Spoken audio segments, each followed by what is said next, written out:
Bonjour et bienvenue sur autoplus.fr. Aujourd'hui nous partons à la découverte d'une nouveauté Volkswagen, l'ID.5 ou ID.5. Vous le savez, chez l'allemand, la gamme ID désigne les modèles 100% électriques, donc après ID.3 et ID.4. Voici donc l'ID.5, la version coupée de l'ID.4. À l'avant, l'ID.5 reprend quasiment l'intégralité du design de l'ID.4, hormis le pare-choc qui est spécifique. Mais pour le reste, en termes de signature lumineuse, de capot et en fait jusqu'au montant central, les deux modèles sont communs. Alors version un peu plus sportive puisque coupée, l'ID.5 chaussera au minimum du 19 pouces contre du 18 sur l'ID.4. Comme je vous le disais sur le profil jusqu'au montant central, c'est quasiment la même chose. En termes de gabarit également, puisque l'ID.5 fait 4,60 m, c'est à peu de choses près comme un ID.4. Et l'empattement est identique avec 2,77 m. Ce qui change entre l'ID.4 et l'ID.5 évidemment, coupé oblige, c'est la partie arrière avec ici un toit plus plongeant et encore une fois, pour accentuer le côté sportif et soigner l'aérodynamique, un petit béquet. L'arrière évidemment est aussi spécifique à l'ID.5 par rapport à l'ID.4.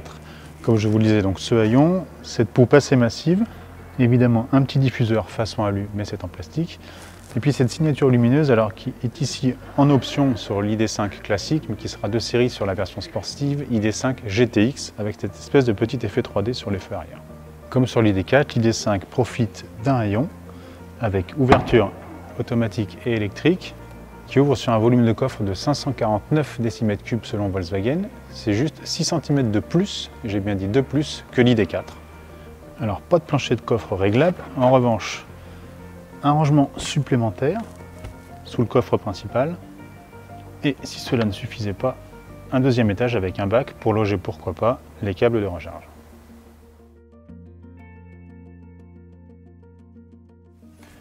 À l'intérieur, sans surprise, ID.5 et ID.4 partagent la même planche de bord, la même présentation assez fluide avec ici un minuscule bloc compteur numérique de 5,3 pouces et petite différence, ici un écran de 12,7 pouces alors que dans l'ID.4 il fait 10 pouces. Le bloc compteur est assez petit mais il y a un affichage tête haute avec réalité augmentée.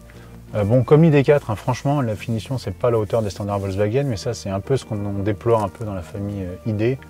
C'est pas toujours des plastiques de super bonne qualité, les ajustements sont corrects sans plus. Bon, en revanche, on a des rangements partout, ici porte-gobelet, ici chargeur de téléphone avec induction, des petits accoudoirs, ça pour les longs parcours c'est plutôt agréable. Les sièges maintiennent bien, une boîte à gants, encore une fois assez spacieuse. En termes d'équipement, il y a le plein concernant les aides à la conduite. Et par contre, encore une fois, comme dans l'ID.3, comme dans l'ID.4, l'ergonomie elle est franchement ratée.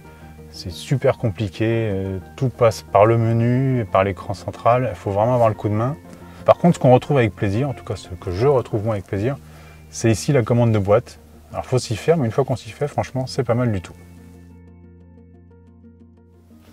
Calqué sur l'ID.4, donc sans surprise à l'arrière de l'ID.5, on retrouve la même habitabilité généreuse. Je vous rappelle quand même qu'on est dans un véhicule qui fait 4,60 m de long sur un empattement de 2,77 m. Donc forcément, ça permet de dégager de la place, même pour les plus grands.